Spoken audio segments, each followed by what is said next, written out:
Je krátce před polednem a my právě začínáme. Mám tady konvici, ve které je přesně 750 ml vody. Lehce jsme ji obarvili pro lepší viditelnost. A teď ji vlijeme do tohoto talíře. A mezi tím, co se nám odpařuje voda, si uděláme malou svačinku. A hned jak usmažit vejce na kapotě.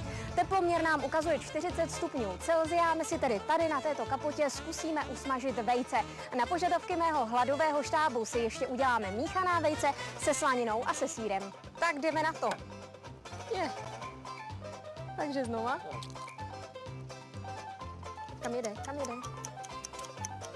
Tak jak sami vidíte, úplně tak jednoduché to není. Na druhé straně kapoty si tedy připravíme tam míchaná vejce, máme tady slaninku, dáme si trochu sýra.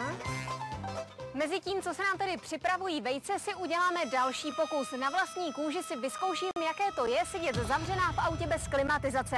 Teplota vzduchu je právě teď nějakých 33 až 34 stupňů Celsia. Tak jdeme na to. Tak už jsem tady 10 minut. A je to síla teda.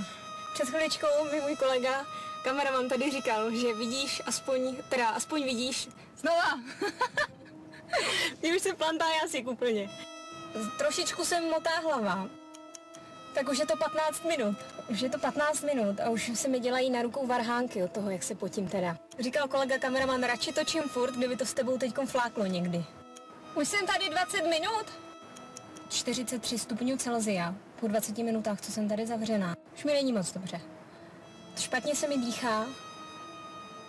Myslím si, že se mi trochu točí hlava.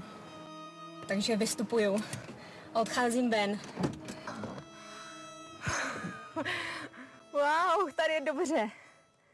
A jak dopadla vajíčka? Jak sami vidíte, po hodině se nám vajíčko na kapotě auta rozhodně neusmažilo. No a kluci, nevím, já bych si tady tyhle míchaná vajíčka se slaninou a se sýrem teda rozhodně nedala.